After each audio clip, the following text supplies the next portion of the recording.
हे आदिशक्ती आदिमाया चित्कला मुक्ताई कैवल्य साम्राज्य चक्रवर्ती संत श्रेष्ठ ज्ञानेश्वरांची गुरुमाऊली निवृत्तीनाथ आणि सोपान काकांची तू लाडकी धाकुटी बहीण तुम्हा भावंडांनी जगताच्या शांतीसाठी पसायदान मागून माणूस धर्माची शिकवण या जगाला दिलीत.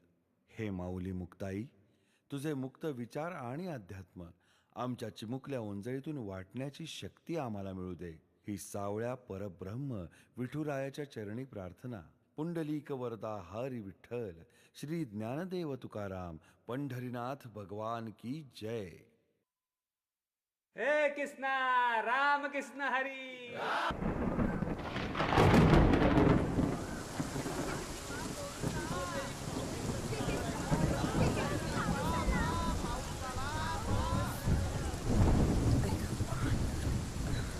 बसा, पाऊस गेला ना की मग जा बर का. अगं बघ पाऊस किती जोरात पडतोय.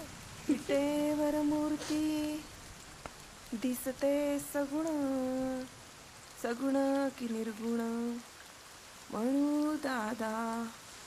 सगुण जरी म्हणू दिसते निर्गुण, वाचेचे भिन्न पडले दादा. आजी तू हे काय म्हणतेस? तुमच्यासारखीच एक चिमुरडी तिच्या भावंडांबरोबर इथे बागडायची. तिच्या लाडक्या भावासाठी रचलेल्या ओव्या आहेत या. नाव काय तिचं? मुक्ताई.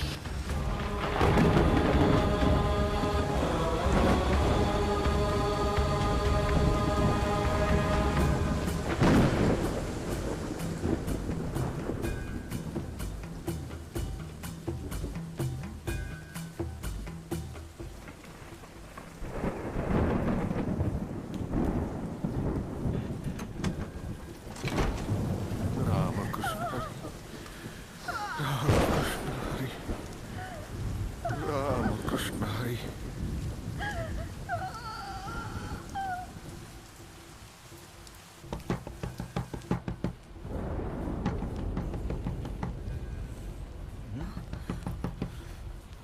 थांबा, मी बघते.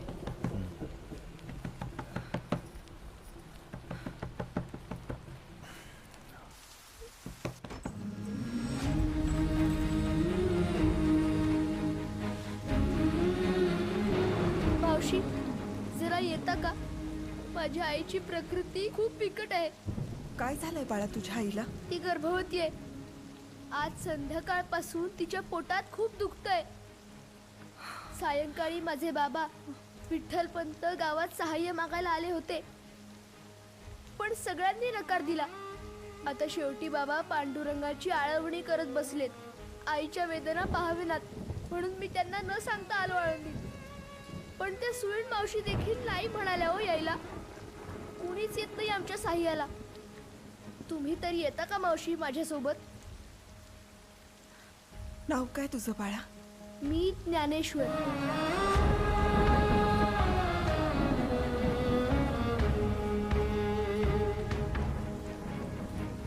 काय करताय तुम्ही?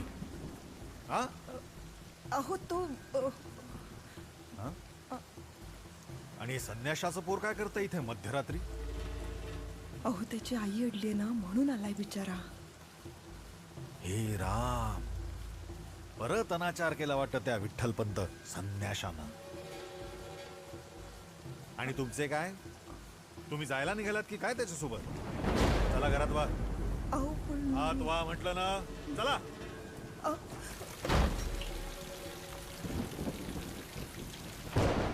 पांडुरंगा,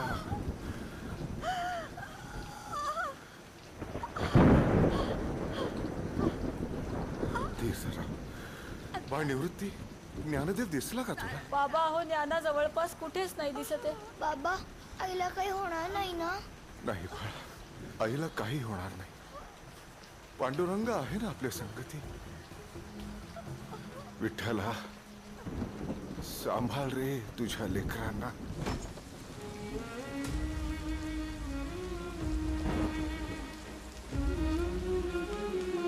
चल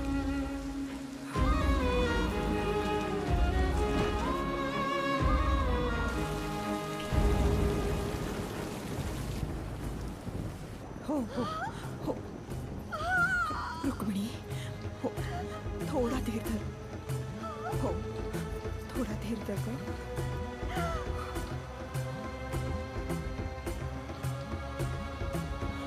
धीर धर हो पांडुरंग आहे तुझ्यासोबत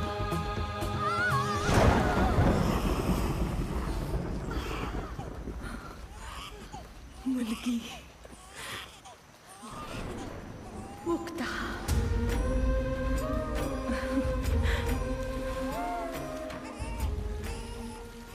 आनंदाची वार्ता मुलगी झाली आधी माया आली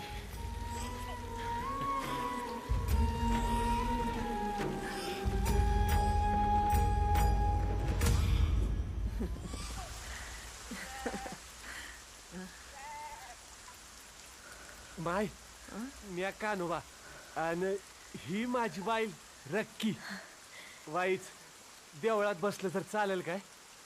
आणि हे कोकरू बाहेरचं आहे माझ्या माहिती आहे माहेरचं आहे तुझ्या चालेल काय?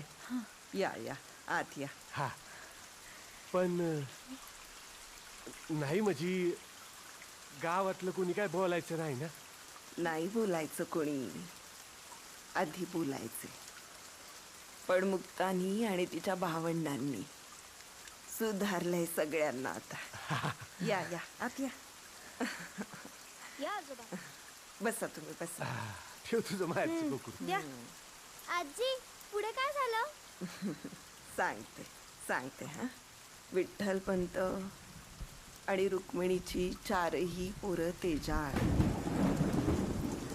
पण ही धाकटी मुक्ता ही म्हणजे वीजच जणू दिसणार एवढीशी पण फटका मात्र बाई बाई बाई बाई बाई बाई बाई एकदा असंच सिद्ध बेटाहून जाताना मुक्ता मला तिकडे दिसली.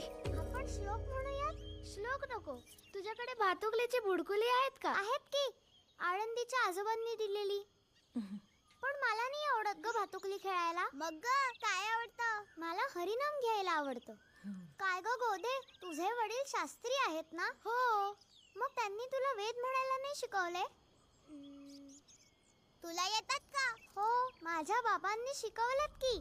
संगच्छध्वम संवदध्वम संगो मनांसी जानताम देवा भागम यथा पूर्वे संजानानाम उपासते समानो मंत्र समिति समानी समानं मनः चित्तमेषां समानं मंत्रम अभिमंत्रयेवः समानेन वो हविषा जुहोमि.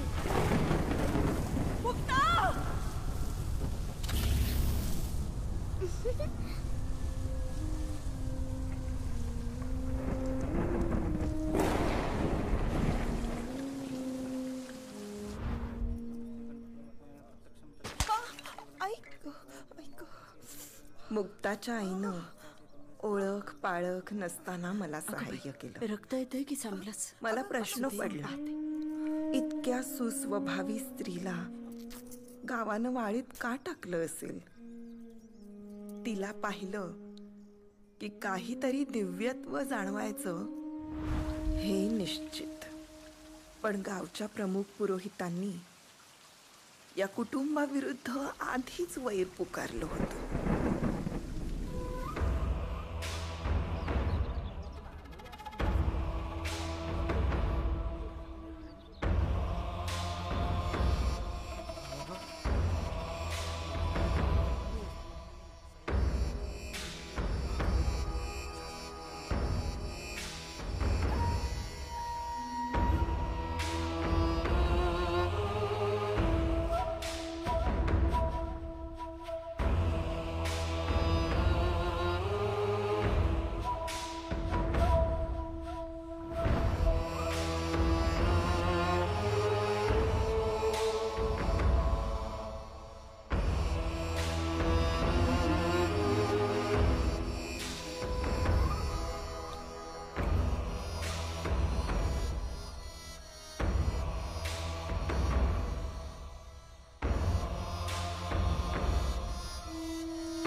बोला शंभू पंडित.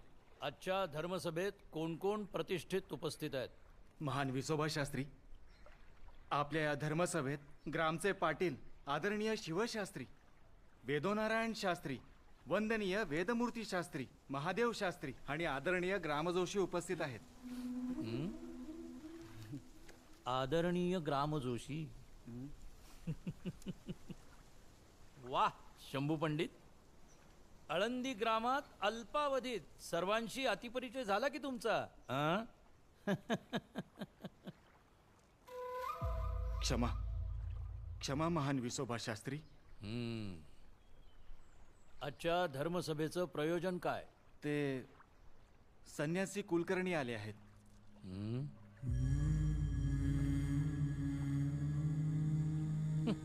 त्यांस या सभेसमोर बोलवायचे काय?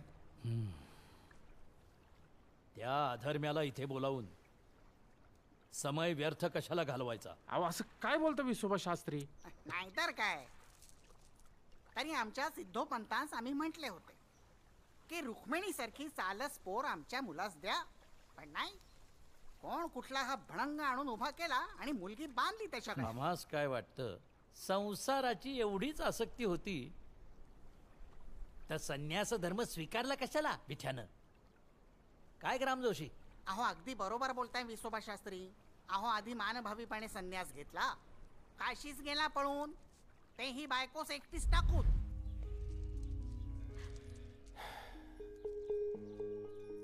भोजलिंगा, काही माग लागला? नाही सिद्धोपंत, अवघ्या पंचक्रोशीत शोध घेतला. सगळी देवळं, धर्मशाळा, पाठशाळा कुठं कुठं म्हणून नाही शोधलं, परंतु काहीच माग नाही लागला.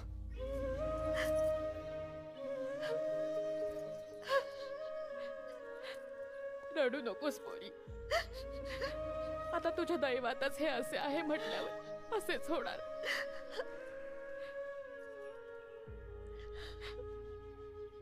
तूच मला सत्यवान सावित्रीची कथा सांगायचीच नाही. सावित्रीचे पती मृत होते. माझे पती इथे समोर नसतील तरी ते जीवित आहेत. माझ्या पातिव्रत्यात जर काही सत्व असेल तर ते नक्की परत येतील.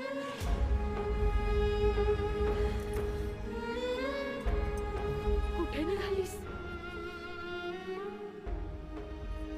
अगं सिंधू, ते पाहिलं का? सिद्धोपंतांची मूल अविश्रांत प्रदक्षिणा घालतीये पिंपळाच्या झाडाला. कसलं काय? हिस टाकून तिचा नवरा पळून गेला असं प्रदक्षिणा घालून थोडीच परत येणार आहे. त्याला नाही लाज आणि असा दुःखाचा वाटार मांडणाऱ्या या रुक्मिणीला नाही लज्जा. चल. ओम नमो भगवते वासुदेव. रुक्मिणी,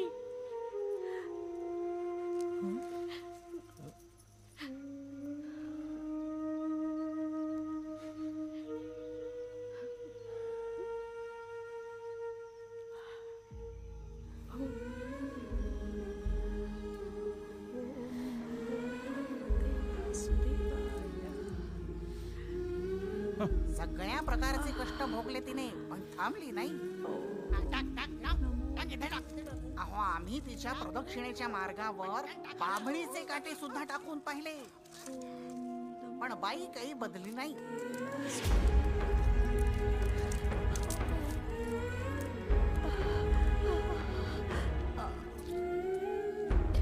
अहो एके दिवशी गावामध्ये श्रीपाद श्रीयतींचे आगमन झाले. त्यांना लक्षात आले की काशीस आपल्या आश्रमामध्ये नव्याने दाखल झालेला संन्यासी हा हिचा पती. त्यांनी त्यास परत जावयास सांगितले आणि याने काय घेतली पडत्या फळाची आज्ञा आणि आला परत. कथा कारुण्यपूर्ण आहे खरी. काय कारुण्यपूर्ण आहे? कथा कारुण्यपूर्ण आहे खरी. आता आलाच आहे तर घ्या बोलवून त्याला. होय. पुन्हा तेच ऐकायचे शास्त्री. पंत येता बोलावलंय.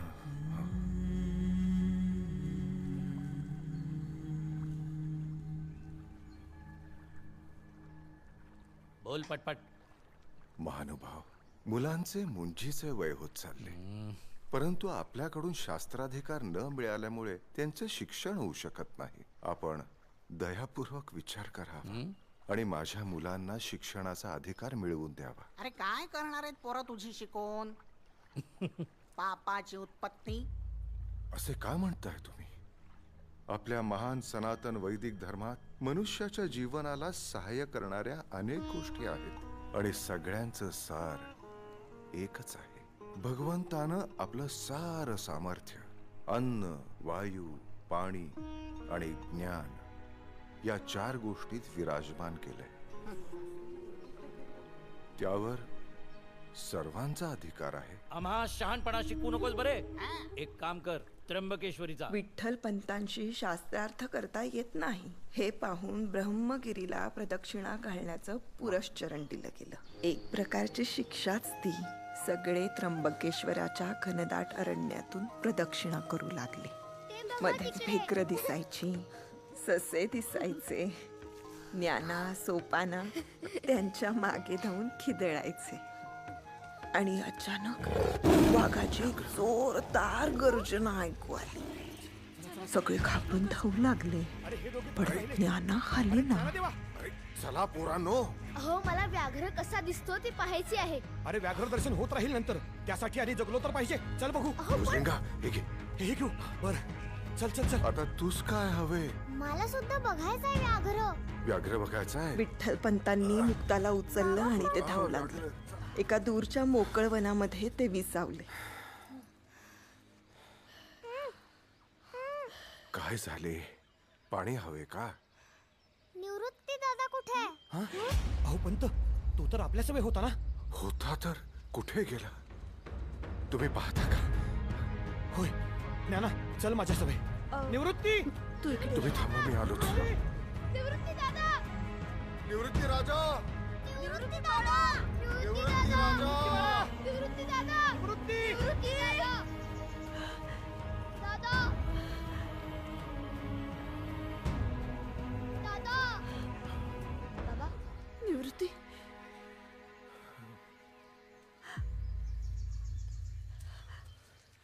निवृत्ती बाळ. आई, अगं मुक्ता कुठे आहे? इथे अचानक लक्षात आलं की मुक्ता सुद्धा अदृश्य झाली आहे. तेव्हा नारायणा काय करावं? काही अकरीत घंट्याच्या आत मुलांना शोधायला हवं. सगळे त्या लेकरांना शोधू लागले. इकडे तिकडे, पूर्वेस पश्चिमेस त्यांचे आवाज नुसतेच दरीखोऱ्यातून घुमून परत येत होते. आणि अचानक लहानगी मुक्ता झुडपातून खिदळत त्यांच्या समोर येऊन उभी राहिली. गुरुदादा तिकडे वर चला. ती दाखवेल त्या दिशेला आल्यावर सगळे थबकलेच. तिथे निवृत्ती होता. गुरुदादा तिकडेच आहे. पण एखाद्या भरलेल्या जलाशयासारखा, तृप्त, बालयोगी, एखाद्या कावलीकडे धावणाऱ्या वासरासारखा ज्ञाना त्याच्या गळ्यात पडून रडू लागला. कुठे गेला होतास दादा? कुठे? निवृत्ती साऱ्यांकडे अनोळखी नजरेनं पाहत होता. सगळ्यांच्या चेहऱ्यावर चिंतेचं सावट पसरलं. म्हणे मुक्ताबाई निवृत्तीचे देणे, योगी याच्या खुणा योगीच जाणे. ज्ञाना. दादा.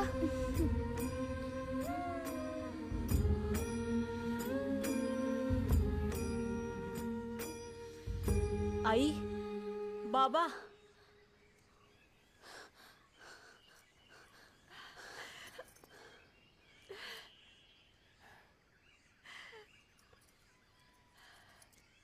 बाबा, त्या व्याघ्राच्या आवाजाने मी हरवून गेलो बाबा आणि एका दिव्य अरण्यात पोहोचलो.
ये वत्सा ये.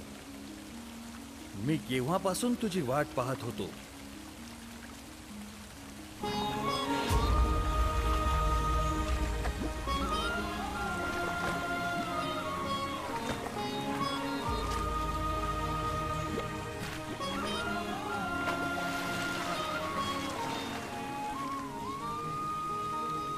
श्री गुरु गहिनीनाथ आदेश. आदेश.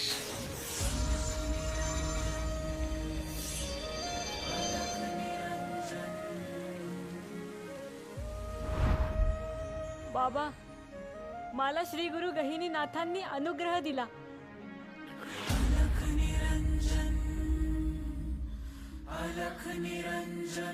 सगळे आनंदी मनाने परतले, पण जीवाचा आनंद हिरावून घेतला नाही तर नियतीला आनंद मिळत नाही.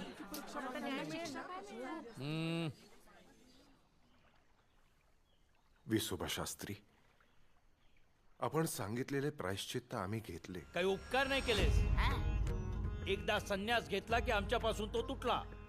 भिक्षा देणं आणि समाधीत त्याला पूर्ण, एवढंच आम्हाला ठाऊक. कोणास कोठे पुरायचे याबद्दलचा आपला अधिकार अबाधित आहे. पण माझे पती सोन्यासारखे शुद्ध आणि अग्नीसारखे पवित्र आहेत. तोंडावर कुलक्षणे धर्मसभेसमोर असा उद्धटपणा. एकदा तुझ्या दादल्यास आमच्या स्वाधीन कर, मग कळेल प्रायश्चित्त काय असते ते. आमचा जोडा बिघडवण्याचे सामर्थ्य केवळ मृत्यूत आहे. काय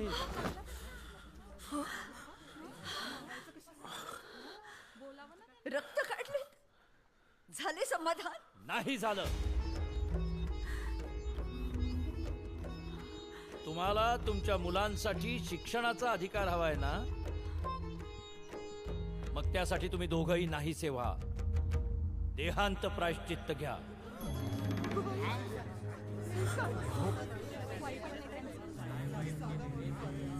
काय बोलता विसोबा शास्त्री? पट्ट्यासारखं तरी आहे का हे? शास्त्रात जे लिहिलंय तेच सांगतोय. देहदंड घेतल्याने यांच्या पहिल्या पातकाचा नाश होईल. तदनंतर यांच्या पोरांचं काय करायचं ते बघू. पण तोवर या ग्रामातून तुम्हाला एक कण भिक्षा मिळणार नाही. एक तर तुम्ही दोघं मरा किंवा पोरांना उपाशी मारा. ग्रामस्थांनो, तुम्हीही ऐका. तुमच्यापैकी कुणीही यांना सहाय्य केलं तर तुम्हालाही बहिष्काराला तोंड द्यावं लागेल.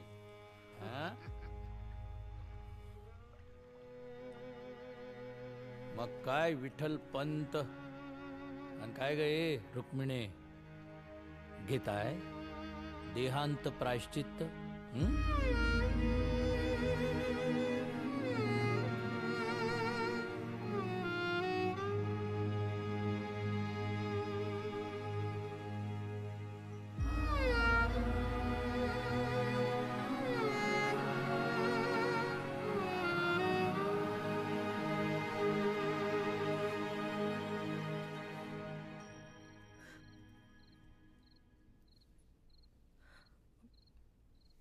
मी काय म्हणते, विठ्ठलपंत आणि रुक्मिणी दोघंही आपल्या मुलांना अतीव धार्मिकतेनं संस्कार देत आहेत. आपण त्यांच्या बाजूनं बोललो तर. आणि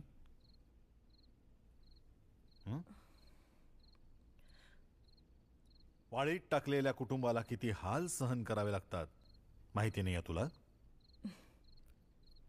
त्या कुटुंबाकडे बघून मला याची चांगलीच कल्पना आली आहे. पण तरीही त्या गोजीरवाण्या मुलांसाठी मी मात्र ठरवलंय,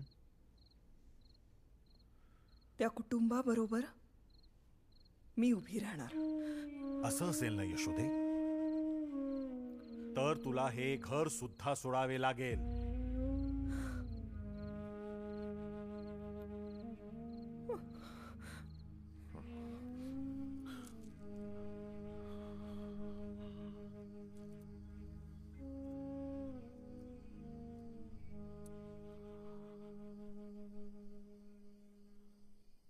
उद्या नष्ट होणाऱ्या देहावर उपचार कशाला?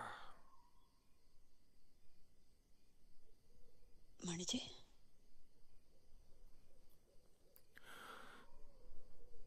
माझा निर्णय झालाय रुक्मिणी.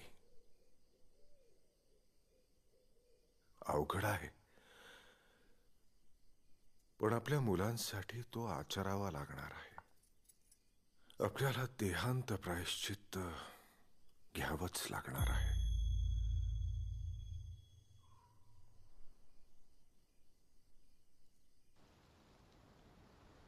रामकृष्ण हरी.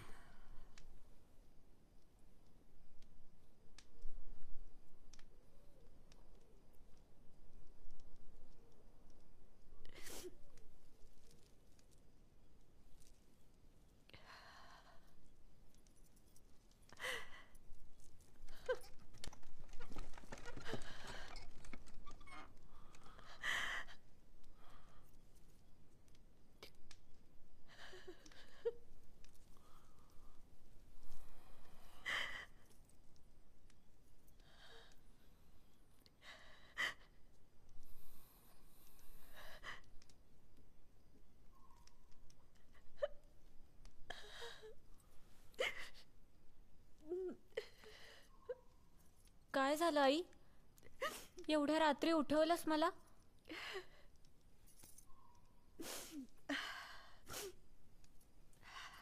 अगं तू रडतेस का?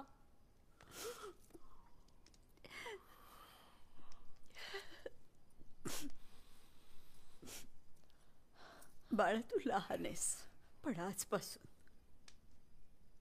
या तिन्ही लेकरांची तू मायही आहेस आणि बापही. ध्यानात ठेव. सांभाळशील ना बाळा? आई मुक्ता,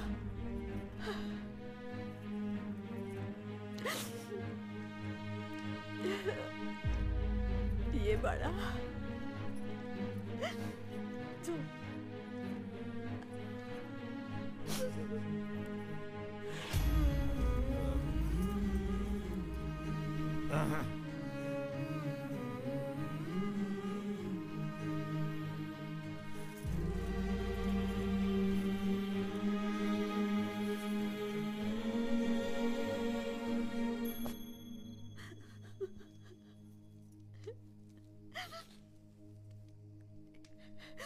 आई,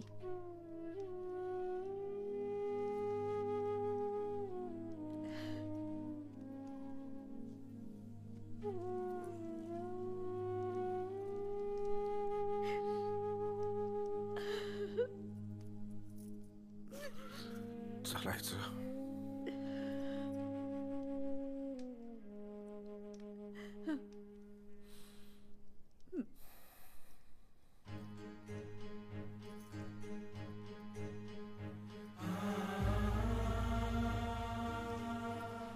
रुक्मिणी सांभाळ ग पोरांना.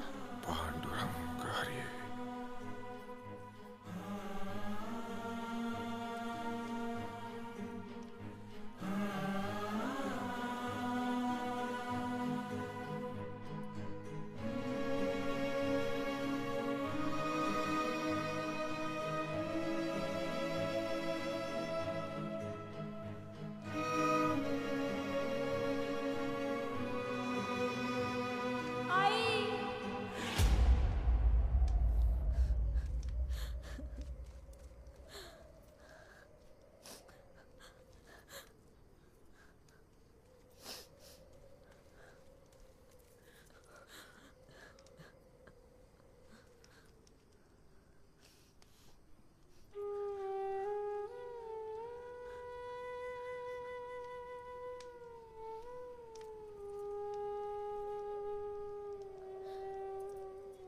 रामकृष्ण हरी.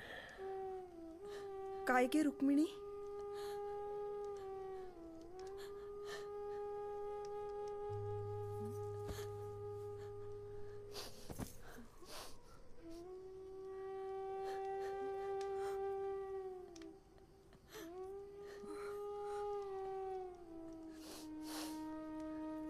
यशोदे, येते. चला.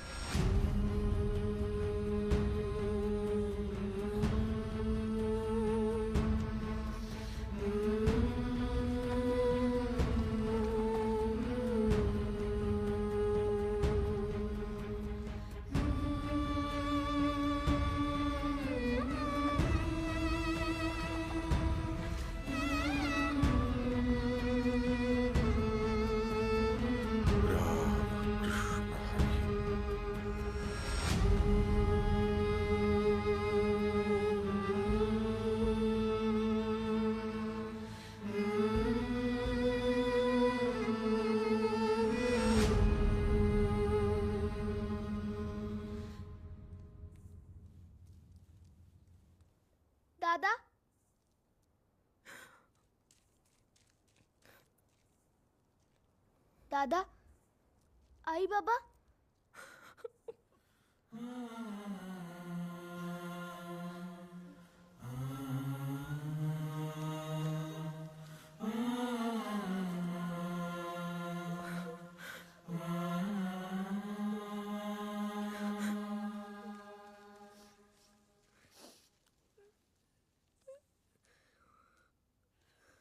ज्ञाना दादा.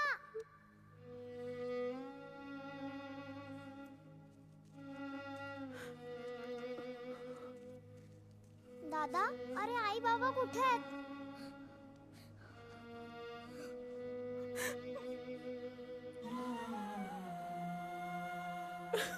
मुक्तेनं आईप्रमाणे सगळ्यांना शांत केलं. जो तो आपल्या कामाला लागला. निवृत्ती ध्यानधारणेत मग्न झाला.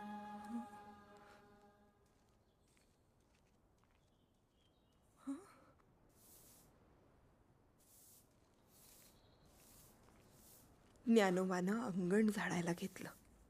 सोपानानं सरपण तोडायला घेतलं. आणि मुक्ता चूल फुंकत होती. हे काम तिच्या आईचं होतं, रुक्मिणीचं. मावशी, अगं रडतेस काय? ज्ञाना दादा म्हणाले रडायचं नाही. आता काम करायचं. तिच्या आवाजातल्या एका वाक्यानं सारी वेदना निवली. बाहेर येऊन पाहते तो. ज्ञाना आणि निवृत्ती दोघं 2 दिशांना भिक्षेसाठी निघाले होते. निवृत्ती चरोलीला आणि ज्ञानोबा आळंदीला.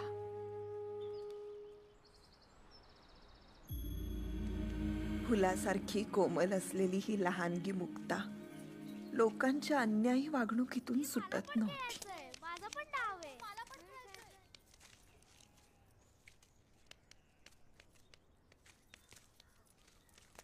काय ग धणे, किती वेळा सांगितले तुला या कार्टी सोबत खेळायचं नाही म्हणून? सांग, खेळशील परत खेळशील? अद्दल घडवायला हवी तुला. अहो काका थांबा. अहो नका ना मारू त्यांना. तू काय सांगतेस मला? कार्टे, तुझ्यामुळेच मार खाता येत त्या पोरी. निघ, चल निघ इकडून.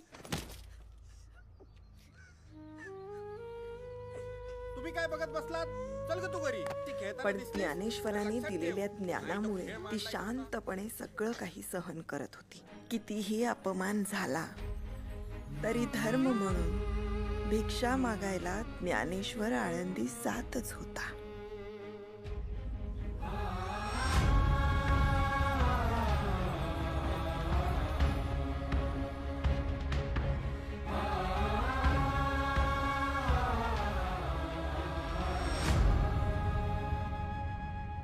इतकी वर्षे झाली यशोदा सिद्धबेटावर त्या मुलांसवे राहते आहे. या मुलांनी त्यांच्या हरिभक्तीने खूप मोठ्या गोष्टी सिद्ध केल्यात. पण या गावातल्या शास्त्री पंडितांना या मुलांचं कार्य कधी कळायचं देवास ठाऊक. अरे शिवशास्त्र्या, तुला तरी कुठे कळलं होतं? कळलं ते तुझ्या पत्नीला. नाही, हा खोटा मोठेपणा सोडून मुलांना आणि त्याआधी यशोदेला शरण गेलं पाहिजे. क्षमा मागितली पाहिजे आणि आपल्या घरच्या लक्ष्मीला, यशोदेला कशाही प्रकारे समजूत काढून घरी परत आणलं पाहिजे.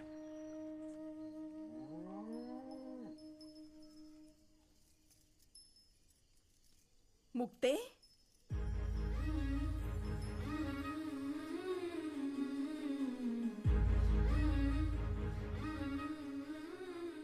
अरे घे हा चारा खा बरं. हे आणि काय आणलं? मावशी, अगं इंद्रायणी नदीला वंदन करायला गेले होते तर येता येता रानात याचं हंबरणं ऐकू आलं. बिचाऱ्याची आई हरवलीये ग, माझ्यासारखी. मुक्ता, असं का म्हणतेस? मी मावशी, आमच्यावर कितीही संकट आली तरी तू प्रत्येक वेळी आमच्या पाठीशी उभी असतेस बघ. आईसारखी. माय मरो आणि मावशी जगो असं कदाचित तुझ्यामुळेच म्हणत असतील बघ. त्यामुळे मग मी विचार केला, याची आई सापडेपर्यंत मीच याची मावशी. आहे की नाही मौज? तू कसली मावशी? तू आम्हा सगळ्यांची आई आहेस, मुक्ताई.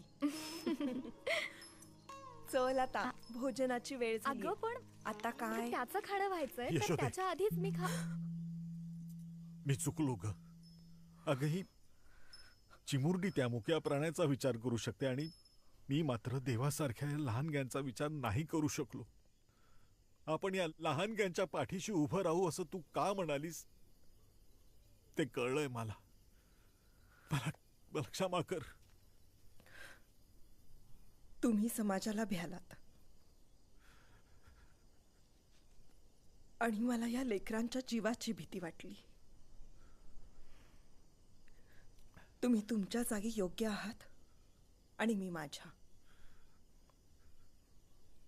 यशोदे, माझ्यासोबत आपल्या घरी येशील?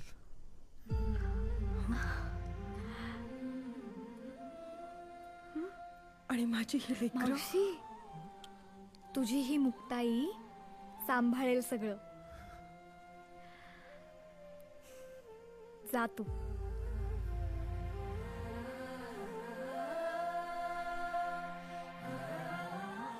ओम भवती भिक्षां देहि. रामकृष्ण हरी. मी जाणून बुजून नाही केलं. लागलं का तुम्हाला? बसबसपुरी माजवली आळंदी ग्रामात. काका काय दळभद्री चुकी माझीच. विसोबा शास्त्री, अहो सगळे हरिकीर्तनी दंग झाले होते म्हणून. तू गप्रे भिकारड्या. आणि तुमच्यावर ग्रामन्याय, बहिष्कार. तू काय करतोयस इथं? भिक्षा. भिक्षा. ग्राम जोशी, कार्टा भिक्षा मागतोय. हो ना. त्यास द्यावयास हवी. काय?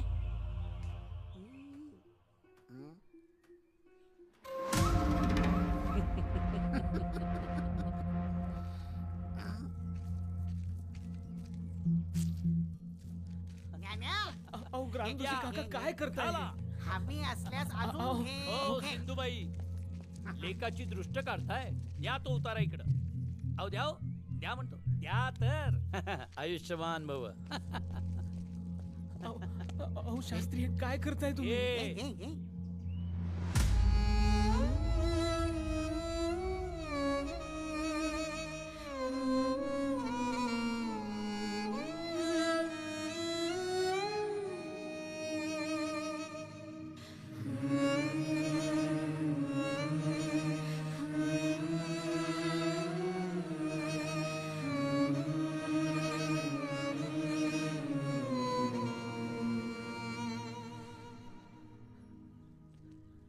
अहो दिवसाभराची माधुकरी आहे. यांना अशुद्ध झालं तर? तुम्ही तरी कुठे शुद्ध आहात? तुमच्या आई बापांनी शेण खाल्लंच आहे. तुम्ही प्रत्यक्ष खाल्लं तर काय बिघडणार आहे? विसोबा शास्त्री, आम्हाला काय बोल लावायचे ते लावा. एरवी कृमी कीटक म्हणताच आम्हाला. आई बाबांना का बोल लावता? त्यांनी असे काय केले? अनाचार. अनाचार. एकदा माणसाने संन्यास स्वीकारला की तो मेला. मग तो माणूस देह रूपाने परत आला तरी तो परपुरुषच. आणि तुमचे जन्म झाले म्हणजेच शास्त्री.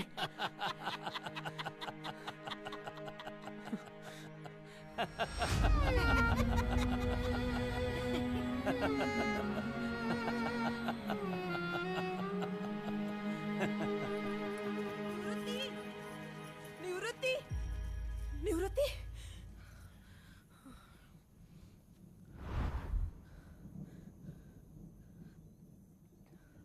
काय म्हणतात भोजलिंग काका? सोपान. सोपाना, तू तरी सांगशील का काय झालं ते? असं काय बरं करतोयस तू? ऐक ना माझं, उघड ना दार. ए ज्ञानदाता.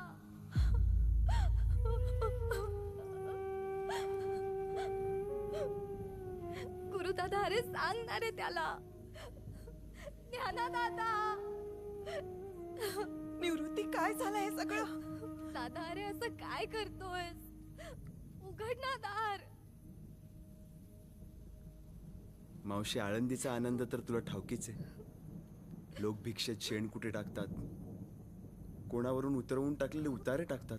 लेकरू सर्व सहन करते मुकाट्यानं. पण आज शास्त्री आई वडिलांना बोलले, कान जळून जातील अशा तिखट शब्दांमध्ये. हा घाव माझ्या ज्ञानाच्या वर्मी बसलाय ग मावशी. आला आणि पटकन मनाला प्राणत्यागच करतो. आणि कुटीचं दार लावून घेतलं त्याने. गुरुदादा, अरे तो बघणार रे. द्याना, द्याना, मी दार तोडते. मावशी थांब. हे दार आई आणि बाबांनी बांधलंय ग, तोडू नको. मी साधावते. येईल ज्ञानादादा बाहेर. निवृत्ती, तूच सांगणार आहे काहीतरी. ज्ञानादादा, अरे आई नंतर तूच माझी माय नाहीस काय? अरे आपण नाथ सांप्रदायिक, आपले घराणे योग्यांचे. आणि योगी कोणाला म्हणतात? जो जनांचे अपराध सहन करतो. विश्वासात जाळ होऊन अंगावर बरसला तरी आपण त्याला विसवावे. जनांनी शब्दांनी वार केले तरी तो उपदेश मानावा, हे तूच सांगितले नाहीस काय? योगी पावन मनाचा, साही अपराध जनाचा. विश्वरागे झाले वन्ही, संती सुखे भावे पाणी. शब्दशस्त्रे झाले क्लेश, संती मानावा उपदेश. विश्वपट ब्रह्मदोरा, ताटी उघडा ज्ञानेश्वरा. ताटी उघडा ज्ञानेश्वरा. हे माझा दादा, ही मुक्ता तुझी लाडकी नाही का रे? तिच्यासाठी तरी स्वतः विश्वाचा उद्धार का करत नाहीस? दार का रे उघडत नाहीस? दार का रे उघडत नाहीस? लढीवाळ मुक्ताबाई,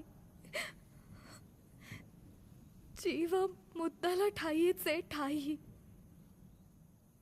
आपण तरुणी विश्वतारा. ताटी उघडा ज्ञानेश्वरा. ताटी उघडा ज्ञानेश्वरा. ताटी उघडा ज्ञानेश्वरा. ताटी उघडा ज्ञानेश्वरा.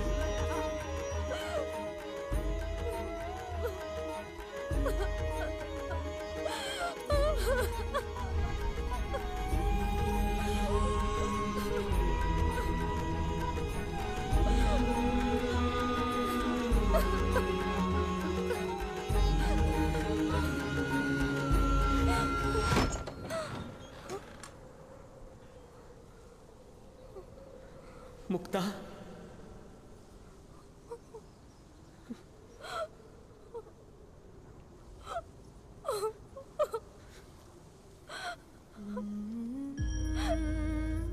दादा,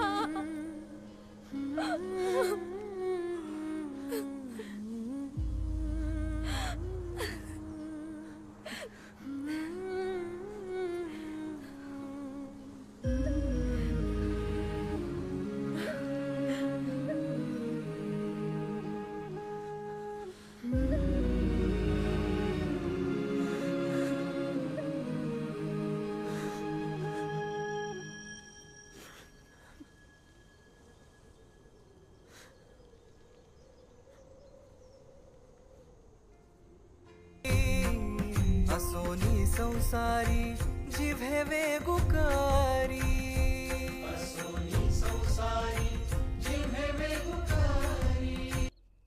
अहो विसोबा शास्त्री, ऐकले काय?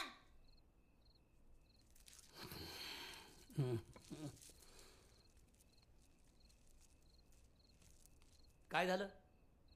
काय हे असलं काहीतरी नेसून गावभर फिरताय? हे असला आवेळी आरडाओरडा करत का आला तिथे? इंद्रायणीचं पाणी आटलं का सिद्धेश्वराला आग लागली? अहो त्याही पेक्षा भयंकर म्हणजे ती कार्टी. हर हर हर हर हर घेतलं त्या अभद्र कार्ट्यांचं नाव. आणि तुमच्या तरी मुखामध्ये त्या अभद्र कार्ट्यांचं नाव का असतं सतत? अहो शास्त्री, आळंदी ग्रामामध्ये काही अभद्र घडू नये म्हणून तर आपल्यापाशी आलोय. म्हणजे अहो ती कार्टी सिद्ध बेटावर रोज रात्रीची हरी कीर्तने गातात काय, नाचतात काय. आणि आता संपूर्ण आळंदी ग्रामच त्यांच्या नादी लागत चाललेले आहे.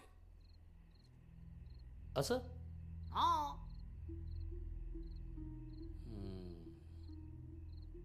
बोलवा उद्या न्यायसभा. हा? जसं त्यांच्या आई बापांना घालवलं ना तसं या अभद्र कार्ट्यांनाही घालवूया.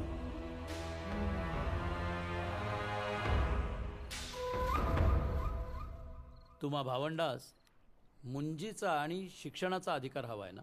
होय. एक उपाय सुचवतो. तुम्ही पैठणास जा, तिथल्या धर्मसभेचं शुद्धीपत्रक आणा. तुम्हाला सर्व शास्त्राधिकार देतो. खरंच? अगदी खरं.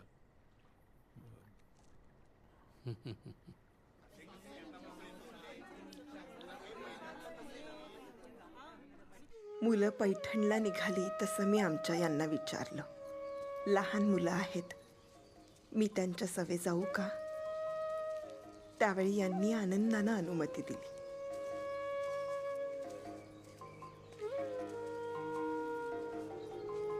पण निवृत्ती, पैठण एवढे मोठे नगर आहे, तिथे ना कोणी आपल्या ओळखीचे ना देखीचे. दादा, अहो असे काय म्हणून यशोदामाई.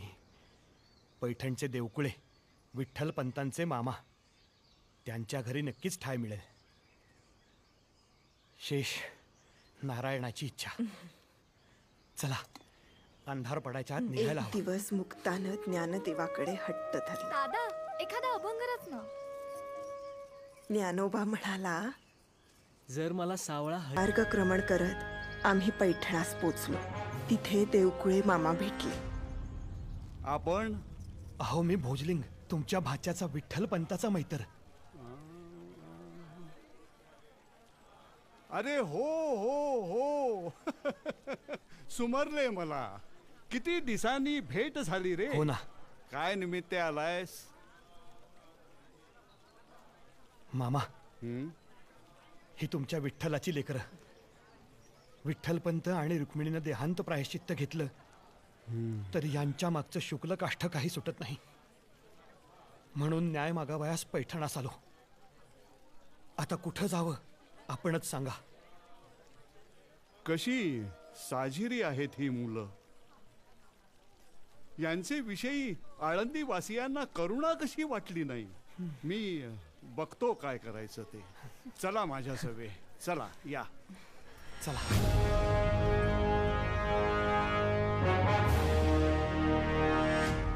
मामा आजोबा, आपण कोणाची वाट पाहतोय? पैठणच्या न्यायसभेत जायचं म्हणजे पूर्व पक्ष उत्तर पक्ष करावा लागतो आणि त्यासाठी अभ्यासू न्यायवेत्ता हवा. आपण तर आलोय. देवकुळे शास्त्री, आम्ही पोचलोत बरं. या या गिरीपंडित या.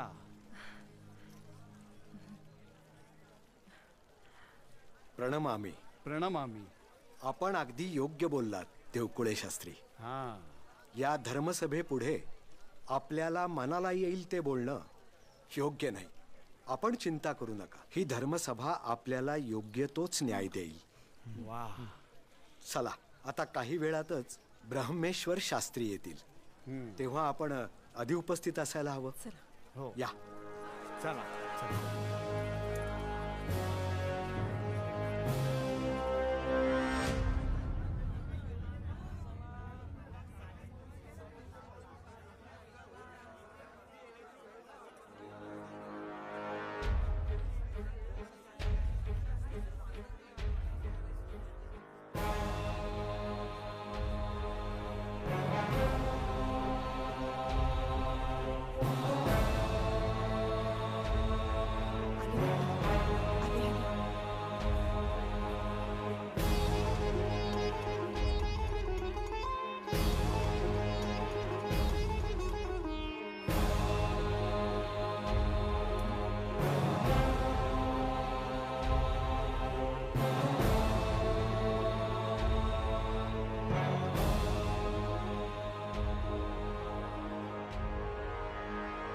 शान्ताकारं भुजगशयनं पद्मनाभं सुरेशं विश्वाधारं गगनसदृशं मेघवर्णं शुभाङ्गं लक्ष्मीकान्तं कमलनयनं योगिभिर्ध्यानगम्यं वन्दे विष्णुं भवभयहरं सर्वलोकैकनाथं कृष्णाय वासुदेवाय हरये परमात्मने प्रणतः क्लेशनाशाय गोविन्दाय नमो नमः विष्णवे नमः विष्णवे नमः विष्णवे नमः.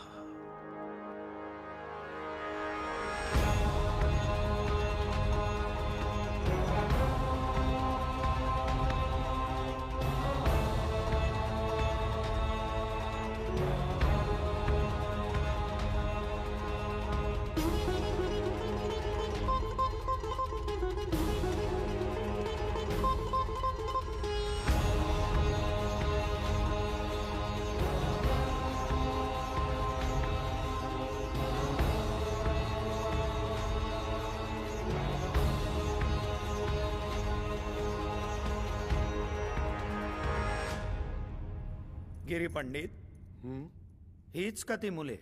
यांचेच आवेदन आहे महानुभाव. काय नावे आहेत यांची? निवृत्ती, ज्ञानदेव, सोपान आणि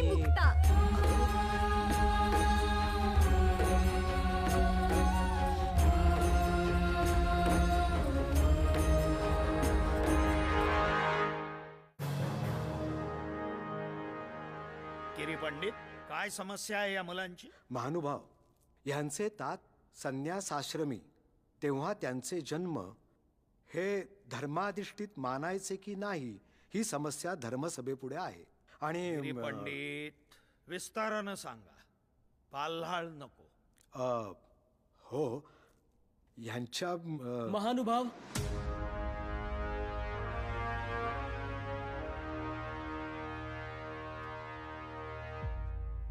समस्या आमची आहे. आणि मग ज्ञानेश्वरानं साच मवाळ मितुल्या आणि रसाळ वाणीत कुटुंबाचा इतिहास मांडला. त्याचे हळवे शब्द सभेच्या काळजावर जरा जरा ओरखडे उमटवत होते. माता पित्यांच्या बलिदानाचे वर्णन करून तो म्हणाला, आदल्या रात्री मायेची पाखर घेऊन झोपलो.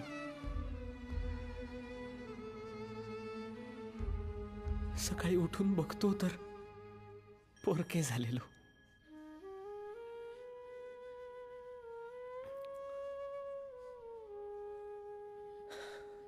आम्हाला सहानुभूती नकोय, आमची गती काय हा निर्णय घ्यायला तुमच्या समोर आलो आहोत.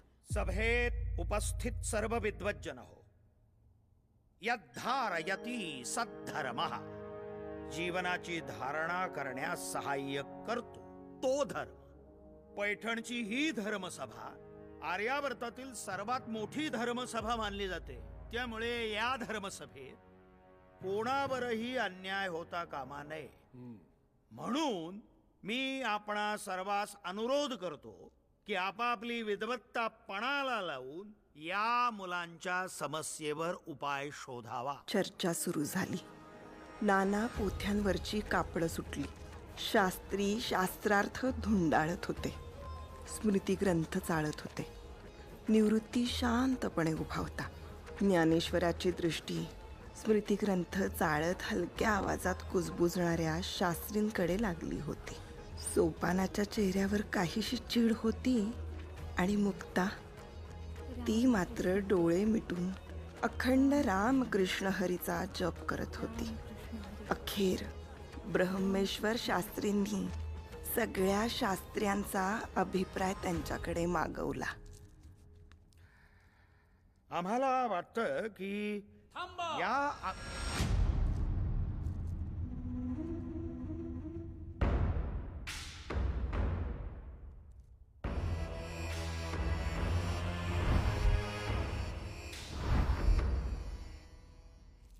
ही धर्मसभा योग्य तो न्याय देईलच, पण आम्हालाही काही बोलायचं आहे. अर्थात धर्माचार्यांची संमती असेल तर. अलंकापुरी निवासी विद्वान विसोबा शास्त्री, आपण जर या धर्मसभेत बोललात तर धर्मसभेचं सौंदर्यच वाढणार आहे. बोला.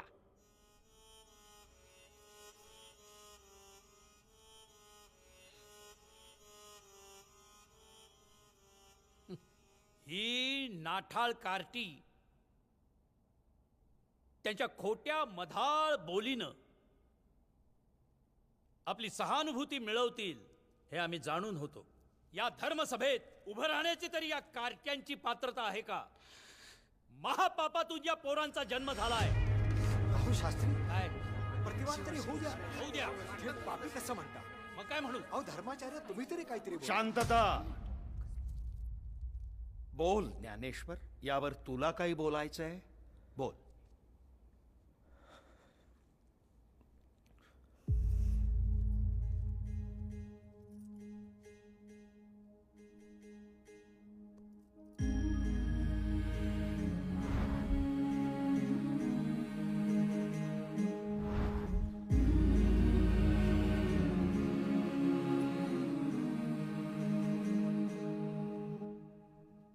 महानुभाव, भगवंताने गीतेच्या 3ऱ्या अध्यायात पापमुक्तीबद्दल सांगताना म्हटलंय, यम यम मतमिदम नित्यमनुतिष्ठन्ति मानवा श्रद्धावंतो न सूयंतो मुच्यन्ते तेपि कर्मभिः. अर्थात जो मनुष्य अगाध श्रद्धेने भगवंताला शरण जातो तो कर्मबंधातून मुक्त होतो, म्हणजेच पापातूनही मुक्त होईलच ना.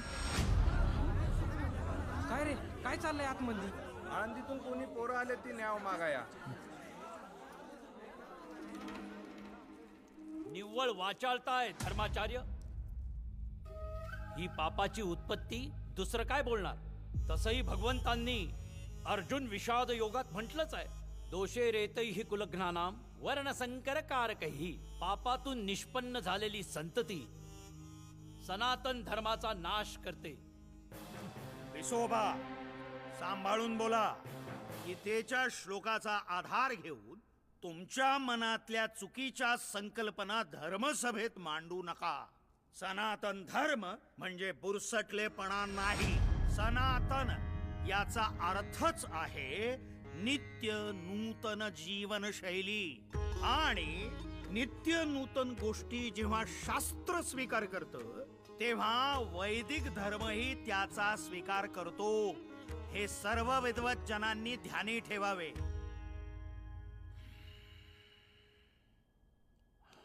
ज्ञानेश्वर आणि मुलांनो, या धर्मसभेतल्या प्रत्येक विद्वानानं तुमच्या वयाकडे पाहून आणि मानवतेचा विचार करून तुमच्या जीवनाची गती ठरवण्यासाठी संशोधन केलंय आणि आपापले अभिप्रायही दिले.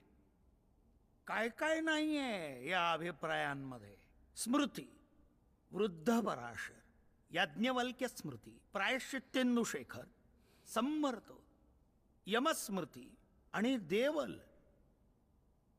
सगळे सगळे आधार ग्रंथ ढवळून काढलेत या सर्व विद्वज्जनांनी. पण तुम्हाला शुद्ध करून घेण्यासाठी कोणतीही प्रायश्चित्तेही नाहीत. त्यामुळे संन्याशाच्या मुलांना कुठल्याही धर्मशास्त्राच्या विधीनुसार उपनयन संस्कारही करता येत नाही. पण मग धर्माचार्य या सगळ्या उपलब्ध शास्त्रांमध्ये असंच म्हटलंय. ए पोरटे, आधी असला अधर्म कधी झालाच नाही, ते शास्त्र काय लिहिणार? कपाळ. बघा धर्माचार्य, यांचं मान्य केलं तर मग धर्माचार्य, शास्त्रच नसेल तर तुमच्या निर्णयाला कोणता शास्त्राधार? सांभाळून मुली.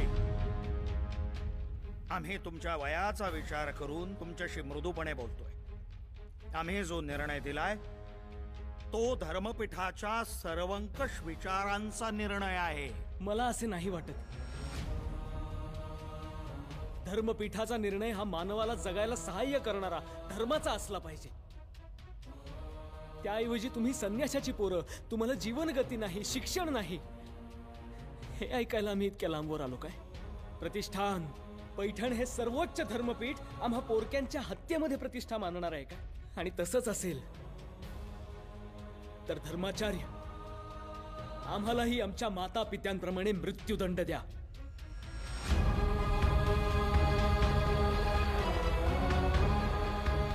इतिहासात हे नोंदले जाऊ दे की सर्वोच्च धर्मपीठात नीचतम अधर्म झाला. ज्ञानेश्वर,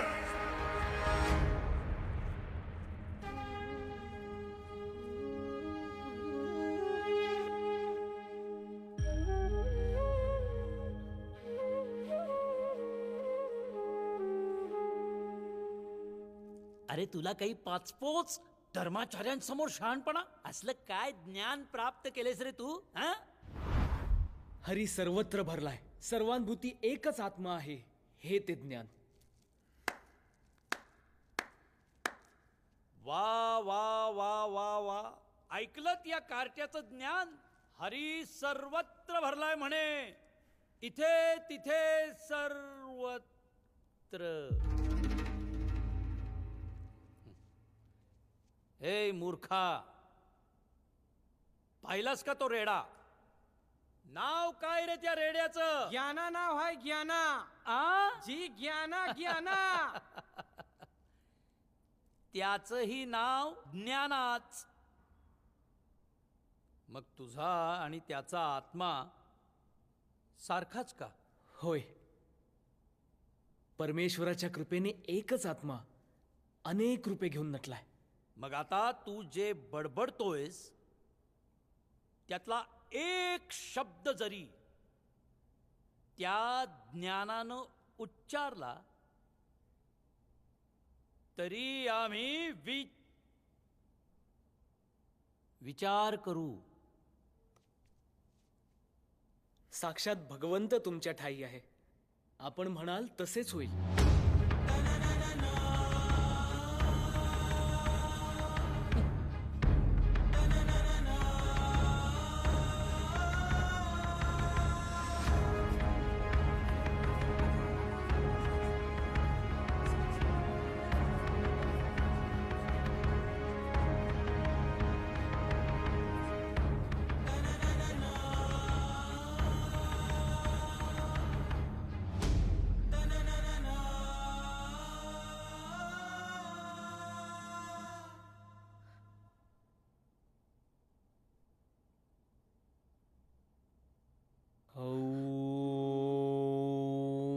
अग्निमीळे पुरोहितं यज्ञस्य देवमृत्विजं होतारं रत्नधातमम्.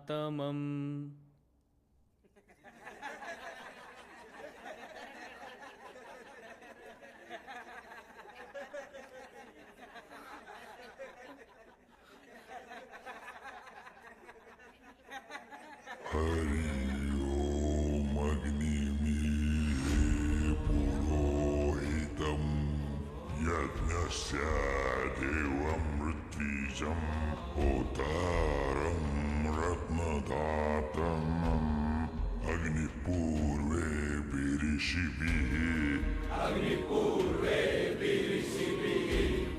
ऋट्यो नूतनैरुत सदेवा एह वक्षति.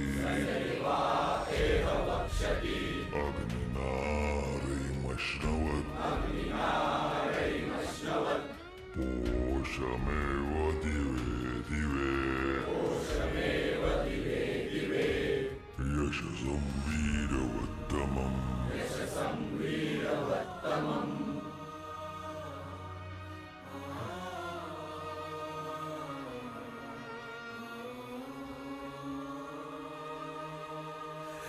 शास्त्री, आम्ही काय तुम्हाला शुद्धीपत्र देणार? तुम्ही प्रत्यक्ष चैतन्य स्वरूप भगवंताचे अंश.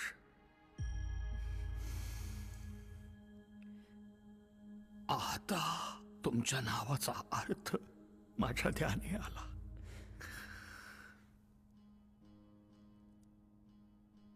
मोठा निवृत्ती म्हणजे त्याग संसाराचा, आणि हा त्याग केल्यानंतर मिळते ते ज्ञान, ईश्वराचे अवधान, आणि त्यानंतर जो मार्ग मिळतो जीवाला तो सोपान. सूक्ष्मातिसूक्ष्म मोक्ष मुक्ती म्हणून दाटली मुक्ता. आणि काय हवं मनुष्य जन्मात? तुम्ही या धर्मसभेला प्रत्यक्ष दर्शन देऊन अमर केलं. जय तू ज्ञानेश्वर, ज्ञानेश्वर विजयते. इतकी साधना केलीत कधी? काही विशेष साधना नाही महानुभाव. आम्ही केवळ मनोभावे हरिनाम घेतो आणि आमच्याबरोबर आदिशक्ती आदिमाया असते. मग आम्हालाही शिकवा ना ही सोपी भक्ती. काय ग मुक्ते, शिकवायची? मला काय विचारतोस? तुझी सखी आहे ना विटेवरची, तिलाच विचार.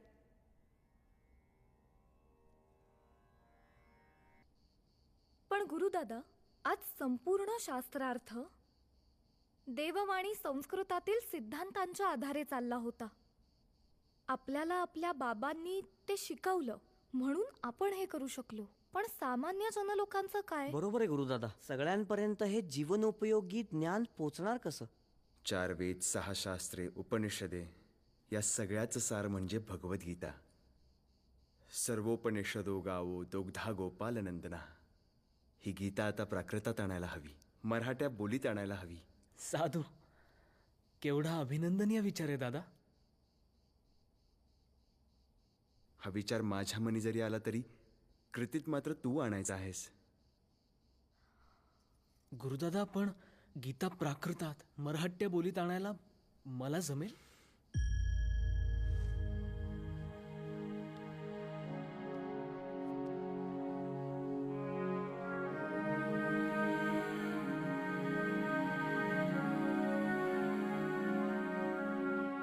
हे दिव्य कार्य करायला मुले नेवासे ग्रामी निघाली. या प्रवासात निवृत्तीनाथाने ज्ञानदेव आणि सोपानदेव यांना दीक्षा दिली. अनुग्रह झाल्यावर पुढील ग्रामातच ज्ञानदेवाच्या दिव्य शक्तीची प्रचिती आली. हे पहा, रडू नका. शांत व्हा बरं, शांत व्हा. शांत. या का रडतायत बरं?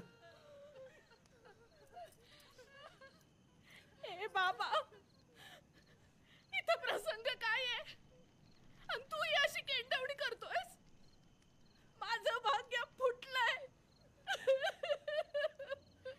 नाही ताई, तुझ्या कपाळी खरं खुरं सौभाग्य लिहिलंय. सच्चिदानंद बाबा, उठा. तुमचं कार्य अजून संपलेलं नाहीये.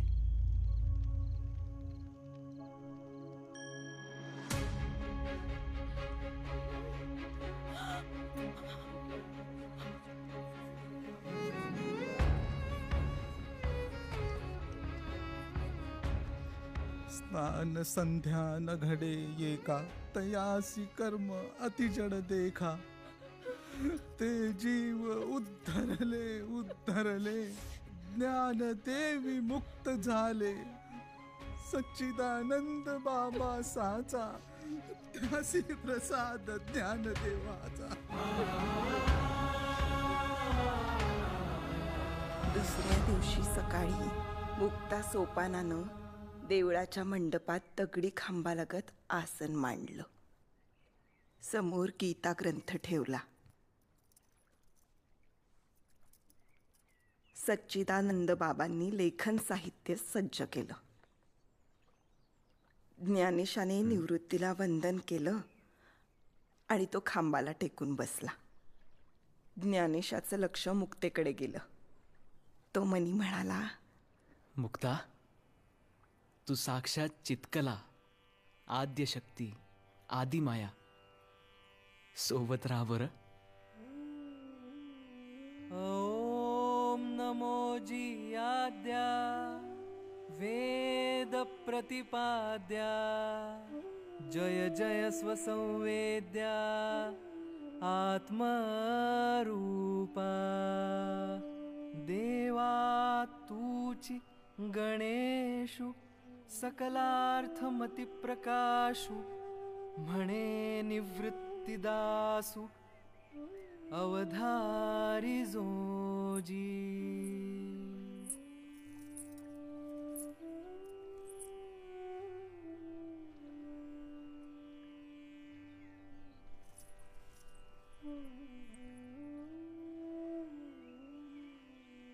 आता अभिनव वाग्विलासिनी.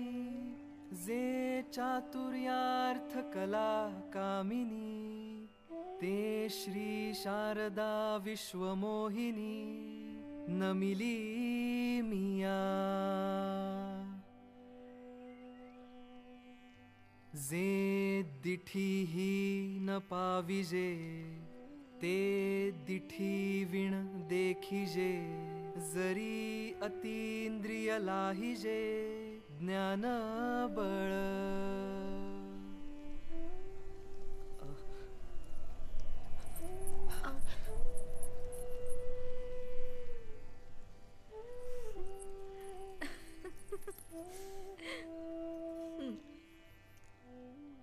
माझा मराठाची बोलू कौतुके परी अमृता तेही पैजा जिंके.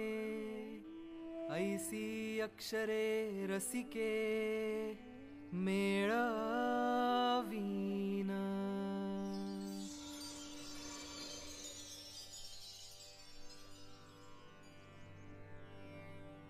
आता विश्वात्मके देवे. काय म्हणालास ज्ञानदाता? आता आता विश्वात्मके देवे. आता केवढा अर्थ भरलाय या साध्या शब्दात. लोकांनी अनाठाई छळ केला. अन्नाच्या एकेका दाण्यासाठी डोळ्यातल्या अश्रूंचं दान घेतलं. आई बाबांचे जीव सुद्धा घेतले रे.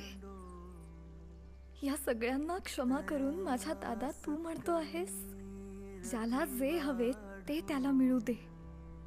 दुष्टांचा दुष्टपणा नष्ट होऊ दे. प्राणी मात्रांचे एकमेकांशी मैत्र जडू दे. संतांची मांदियाळी सर्वांसाठी मायबापांइतकी सोयरी होऊ दे. आता सगळे सुखी होऊ देत. भगवंताला तू म्हणतोयस या ग्रंथामुळे संपूर्ण विश्व शांत आणि सुखी झाले तरच हा ज्ञानदेव सुखिया होईल. म्हणूनच दादा तू माऊली आहेस जगाची, दिनांची, आमची. येणेवरे ज्ञानदेवो सुखिया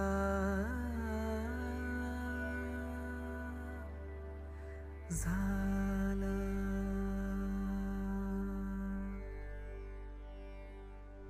इकडे विसोबा काही शांत बसले नव्हते.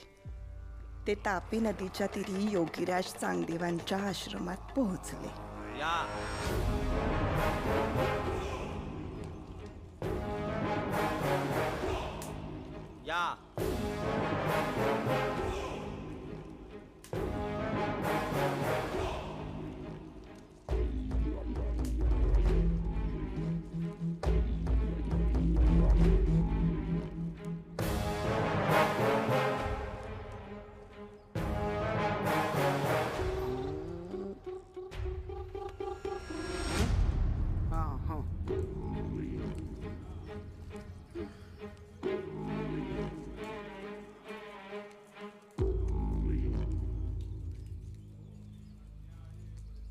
अहो चला ग्राम जोशी. विसोबा शास्त्री अहो केवढा मोठा आश्रम आहे हा. एक क्षणाची विश्रांती तरी घेऊ देत.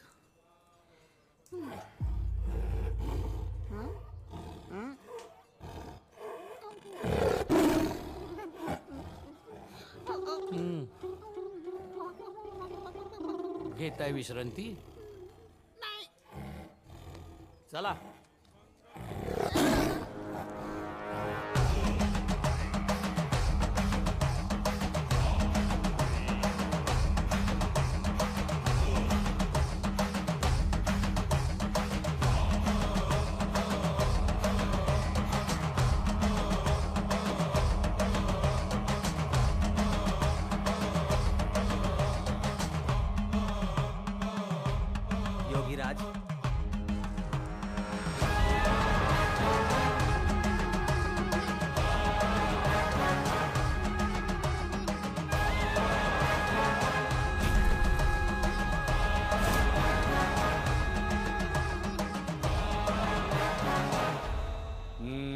बोला. अहो काय सांगू चांगदेव महाराज, ही कार्टी धर्म बुडवायला निघाली. एवढा आपला वंदनीय श्रीमद भगवद्गीता ग्रंथ मराठ्या बोलीत नकलवून काढला का? तर म्हणे सर्वसामान्यांना ज्ञानाचा मार्ग मोकळा केला यांनी. शिवाय लोकांना भुलवायला पैठणात रेड्यामुखी वेद वदवले यांनी. काय म्हणालात? रेड्यामुखी वेद? तिकडे लक्ष देऊ नका हो तुम्ही. कार्ट्यांनी काळी विद्या केली असणार काहीतरी. पंचमहाभूतांवरती अधिकार चालवायला अंगी सत्व असावं लागतं. नरोत्तमा स्वामी, त्या मुलांना एक पत्र पाठव. होय. लिही, चिरंजीव. चिरंजीव नको. पंचमहाभूतांना वश केलंय नाही का त्यांनी? तीर्थरूप. तीर्थरूप? अहो पोरटी येत ती. नाही, तुम्ही 1400 वर्षांचे योगीराज, ती कालची कार्टी तीर्थरूप. नरोत्तमा, कोराच कागद पाठवून दे. बघू तरी कार्टी काय उत्तर पाठवतात ते.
मुक्ते अगं थांब. योगीराज चांगदेवांचं पत्र आलंय. काय नरोत्तमा, बरोबर ना? हो. पण कागद तर कोराच आहे, हो ना?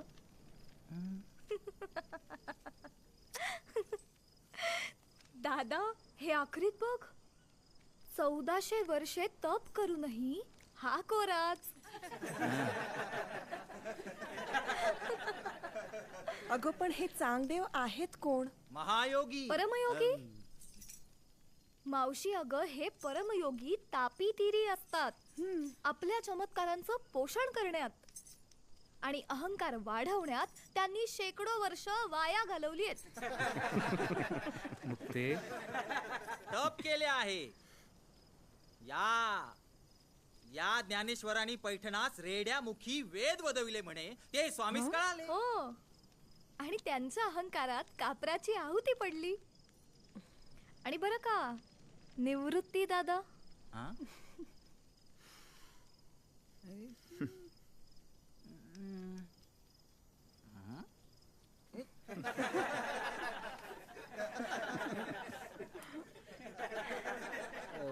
मायना काय लिहायचा हे कोडं पडलं म्हणून कागद कोरा पाठवला.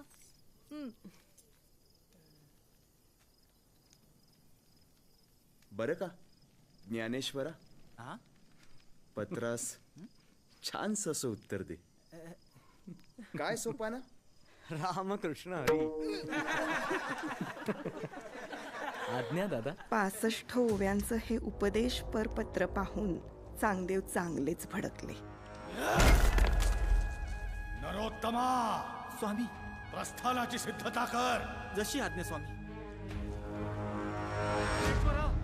निवृत्तीनाथा, ज्ञानेश्वरा, काय झालंय शंभू पंडित? ते आलेत. योगीराज चांगदेव आलेत. वाघावर बसून आहेत. त्यांच्या हातात सर्पाचा आसूड आहे. सहस्रावधी शिष्यगण त्यांच्या मागून चालत येत आहेत.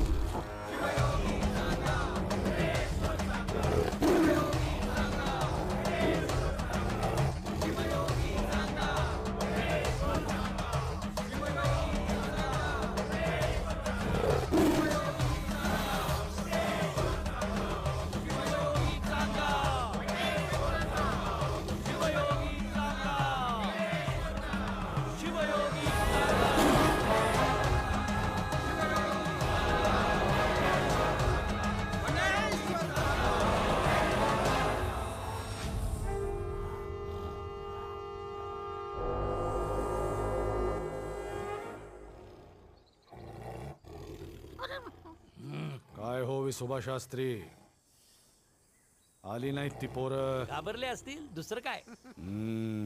ज्ञानादादा, ही मातीची भिंत येईल का रे आपल्या बरोबर चांगदेवांना भेटायला?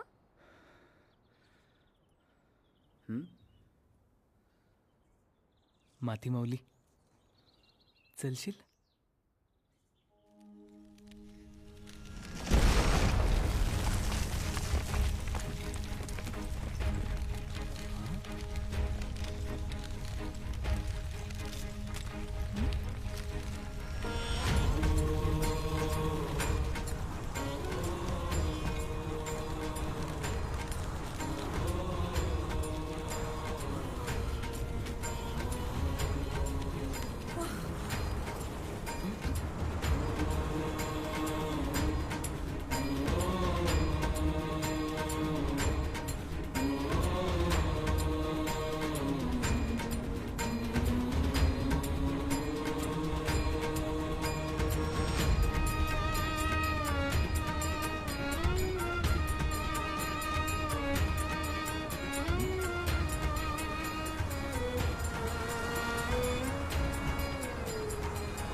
मला क्षमा करा.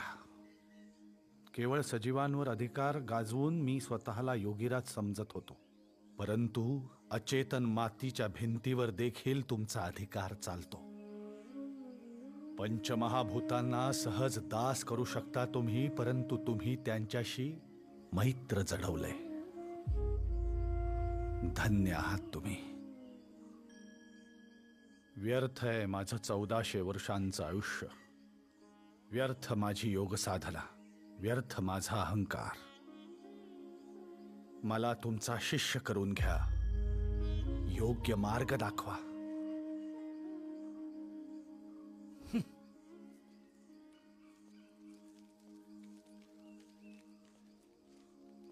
मुक्ते, चांगदेव तुझ्या ओटीत घालतो, सांभाळशील. आणि तो 1400 वर्षांचा योगीराज लहानग्या मुक्तेचा शिष्य बनला. गुरुमाऊली, कैलास राणा शिवचंद्र माऊली. क्षमा गुरुमाऊली, क्षमा. हा मेला निगुऱ्या.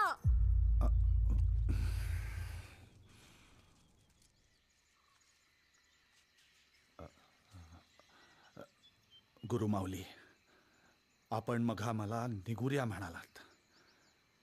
माझ्या हातून काही चूक घडलीये का? तुझ्या मनी विकार का आला? तुला अजूनही आत्मबोध झाला नाही? अरे भिंतीला जसे कोनाडे असतात तसे देहालाही असतात असं समजून तू निर्विकार मनानं पुढे आला असतास. गावात शेतात गाई गुरं काय वस्त्रे लिहून हिंडतात, मग त्यांच्यापैकीच मी एक आहे असे तूच प्रत्ययास का येऊ नये?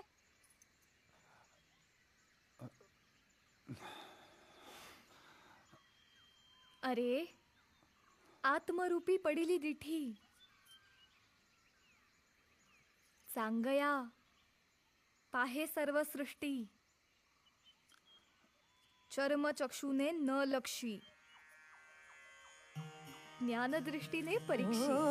विंचू पाताळाशी साय, शेष माथा वंदी पाय, आशिराली घार झाली, देखुनी मुक्ताई हसली, देखुनी मुक्ताई हसली.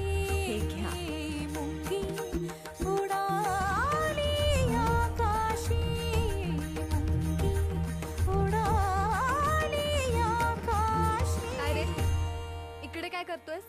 आत येऊन बस. ते म्या खालच्या जातीचा आहे ना. त्याला काय झालं? चल. तुम्हाला इटळवील. आम्हाला सुद्धा समाजाबाहेरच काढलंय आणि असं उच्च नीच असं काही एक नसतं. आणि या कुटीच्या परिसरात केवळ हरीची सत्ता चालते, समजलं? चल आतमध्ये. हो पर चल. हा लोकसनी नाही चालणार. काय झालं? हे पण हरीचंच लेकरू आहे. चल रे, चल. बस इथे बस. आपण सगळी हरीची लेकरं सारखीच, त्यामुळे आजपासून हा इथेच बसेल.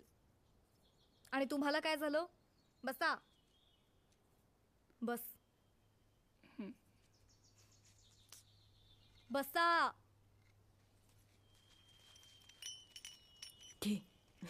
बोला रामकृष्ण हरी, रामकृष्ण हरी, रामकृष्ण हरी, रामकृष्ण हरी. अरे नामदेवा, आपण चालतोय कुठं? आळंदी नामेग्राम आहे, तिथे 4 भावंडे राहतात, त्यांच्या भेटीस. ते ज्ञानेश्वर आदी. रामकृष्ण हरी, रामकृष्ण हरी, रामकृष्ण हरी, रामकृष्ण हरी. नामदेव आले ती, विठ्ठल भक्त संत नामदेव आले ती, संगती संत जनाबाई बी हाय ती.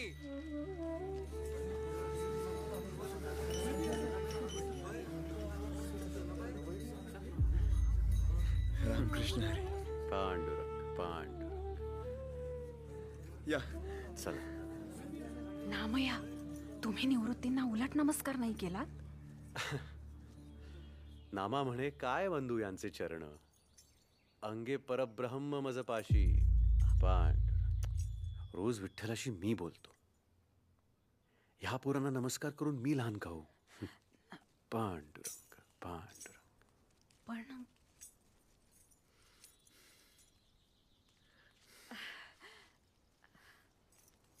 उठले ज्ञानेश्वर, केले ते वंदन, मस्तकी चरण नमस्कारिले. नामा म्हणे, आम्हा वडील अधिकारू, यासाठी नमस्कारू योग्य आहे. पण रामकृष्ण हरी.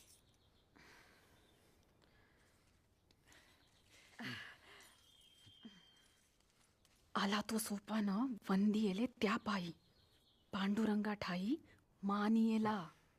त्यात काय मोठं? वैष्णवांचे भार देव सुरगण, येताती शरण पंढरीशी. मुक्ते, विठ्ठल भक्त आलेत. नमस्कार कर. मावशी हे घे. गुरुदादा, ज्याला देवाचा अखंड सहवास आहे त्याचा अहंकार अजून कसा गेला नाही? मुक्ते, नमस्कार कर. दादा, हे झाड चंदनाचं आहे, पण याला अहंकाराच्या सर्पानं विळखा घातलाय. अखंड जयाला देवाचा शेजार, का रे अहंकार नाही गेला? परब्रह्मा संगे नित्य तुझा खेळ, आंधळ्याचे डोहाळे का बा झाले? संतांचा सन्मान कळेना जयासी, राहुनी देवापाशी काय केले? म्हणे मुक्ताबाई जाई ना दर्शना, आधी अभिमाना दूर करा.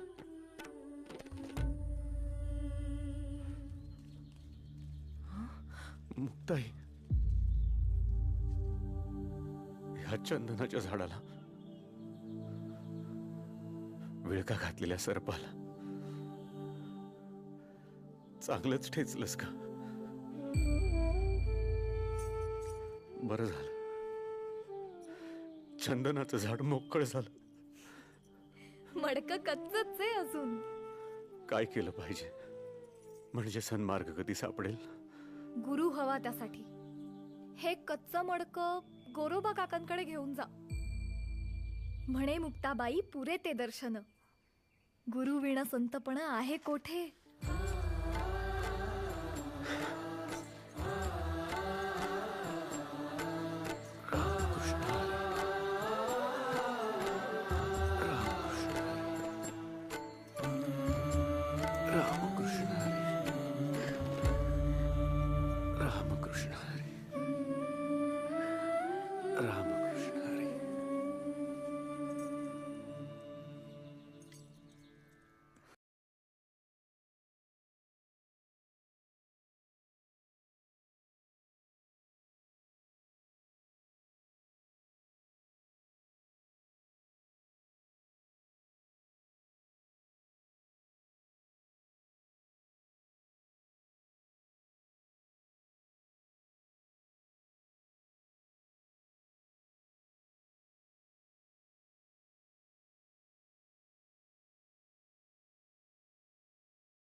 राम जोशी,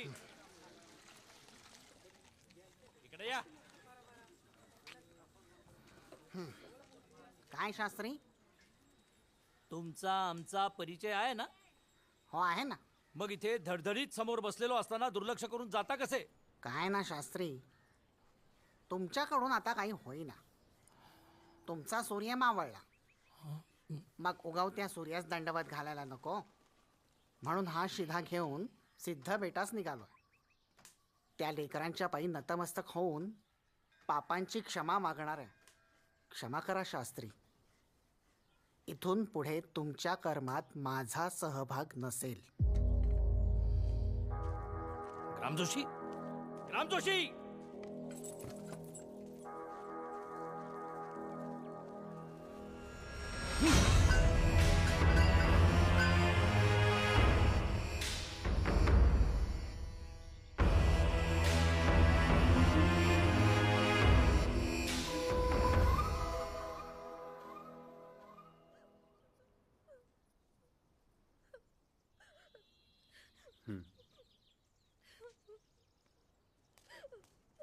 मुक्ते काय झालंय? जानकी मावशी. अगं मुक्ते ये की. अगं निवृत्ती दादाला ना मांडे खायचे होते. मला मांडे भाजायला एखादं फुटक्या मडक्याचं खापर देतेस का? निवृत्तीला त्याला खायचंय वय. तेव्हा तिकडे आहे घे.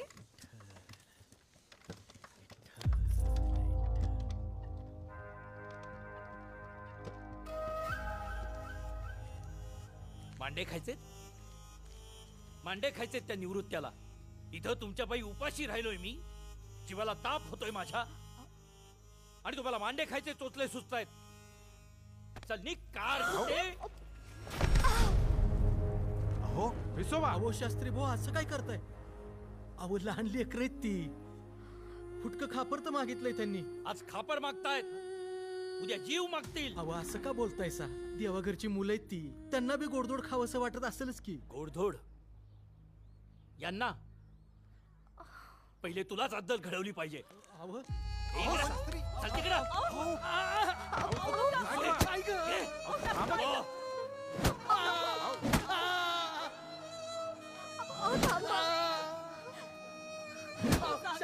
शास्त्री थांबा.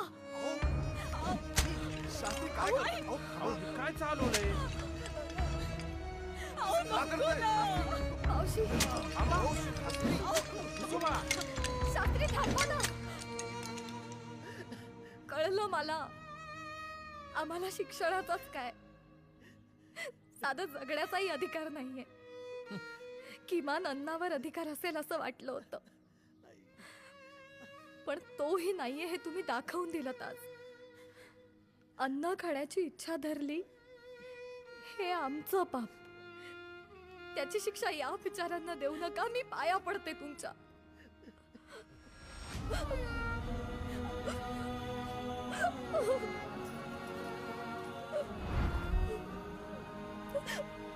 मुक्ते जा, मांड्यांची कणिक मळायला घे. खरंच? खरंच.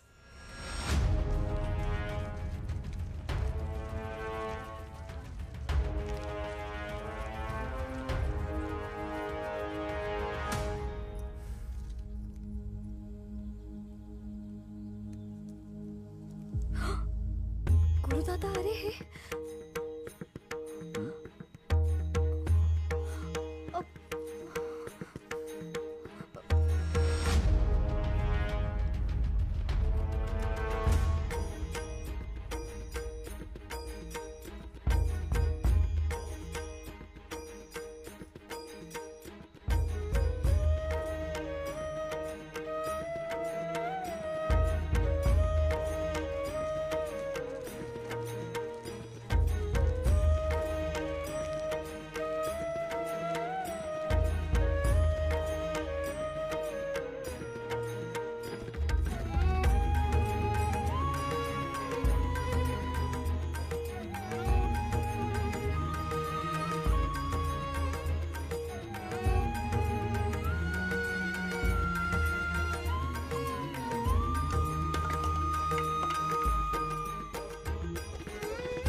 मुक्ते.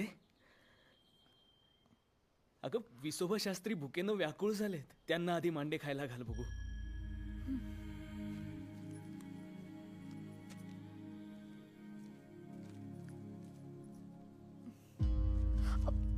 अहो,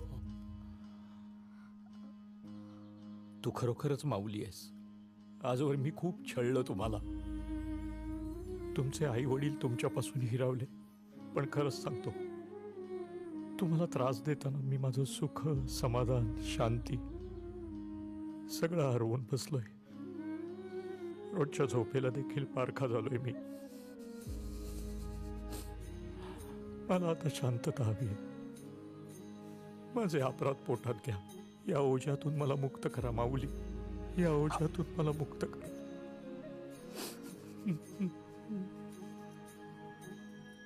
सोहम सोहम षटचक्रन्यासे, तुझ परिये देता मीच न दिसे. ऐसी निद्रा तुझ लागो दे पुत्रा, मुक्ताई खेचरा उपदेशी मंत्रा.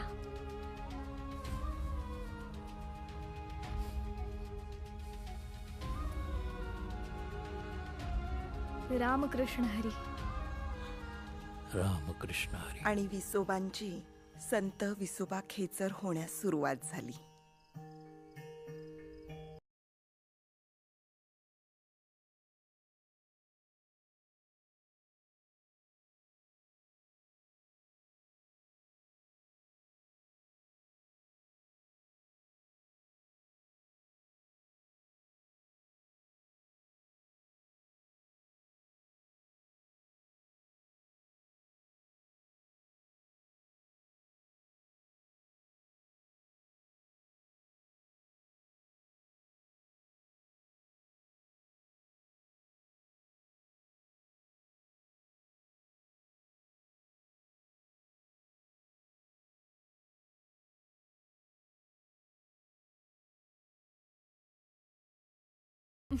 काय बघतेस मुक्ते? भाषा अमृतातेही पैजा कशी जिंकते ते पाहतीये. कसं मनोहारी शब्दचित्र तयार करतोस बघ तू. पण हे सगळं चित्र सुखावतं डोळ्यांना, कानाला, मनाला, त्वचेला, वाचेला. पण त्या पलीकडे हा जो आत्मा आहे त्याला नाही. त्याला आता वेगळंच हवंय काहीतरी. म्हणजे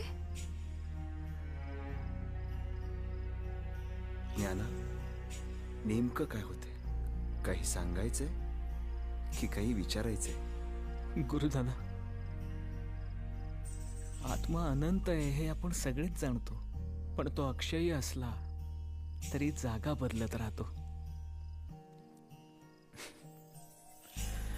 काल पांडुरंग भेटला होता तळ्याकाठी. म्हणाला, हे ज्ञान चक्रवर्ती, तू जी विश्वाची आर्त मागितली होतीस ती पूर्ण झाली. आता निजधामी परतायला हवं. आता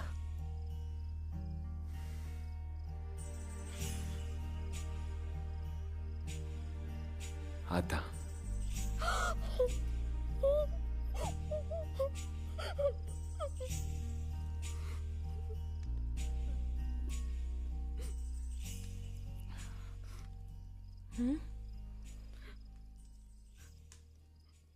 मावशी, ज्ञाना दादा चालला ग. आता मुक्ता विरक्त आणि अंतर्मुख बनली. आळंदीत राहायचं कोणासाठी असं सतत विचारू लागली. नामदेवांनी तिला तीर्थयात्रेला चलायचा आग्रह केला, पण निघायच्या दिवशी ती कुठे दिसेच ना. अखेर ती जनाईला सापडली, तिच्या लाडक्या दादाजवळ.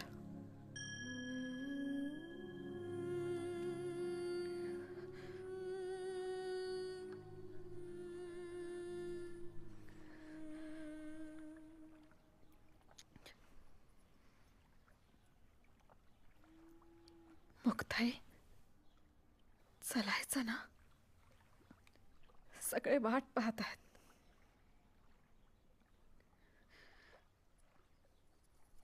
दादाचा निरोप घेतला. आता पुन्हा इथे येणं व्हायचं नाही ना.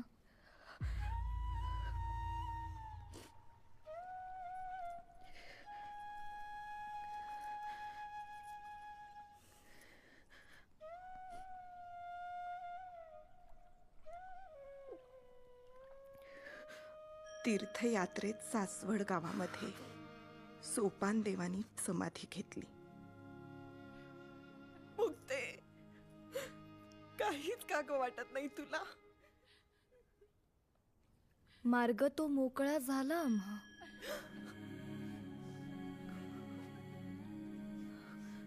आणि तो वैशाख वद्य द्वादशीचा दिवस उजाडला.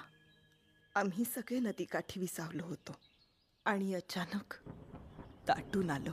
आकाशाशी ज्यांचं नातं जोडलेलं असतं त्यांना आकाशात परतावंच लागतं.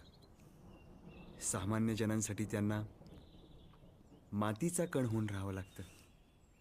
त्यांचे आयुष्य आपल्याला आपल्या इतकीच उंच करावी लागतात. मगच त्यांना धरा सोडता येते.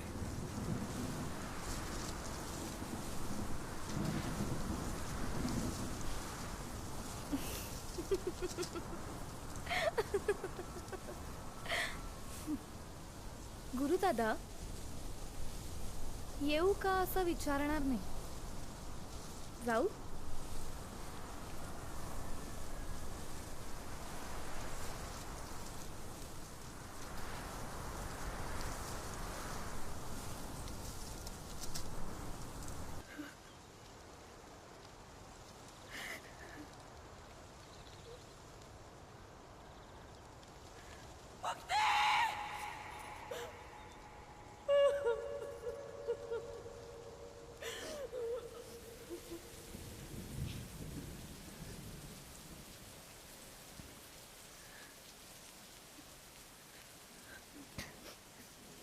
रडायचं नाही. रडू नका.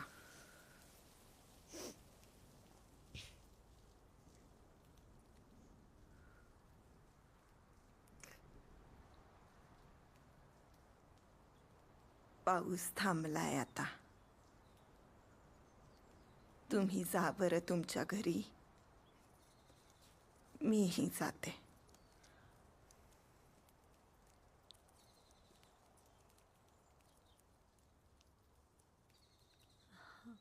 येते. पांडुरंग हरी. तुम्ही पण जा रे बाबांनो.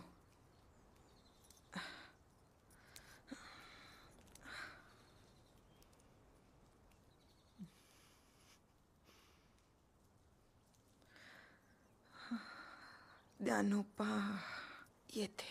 ए यशोदे, कुठं निघालीस? थांब आलोच. थंडीत कुडकुडशील म्हातारे. थांब थांब जरा. दे.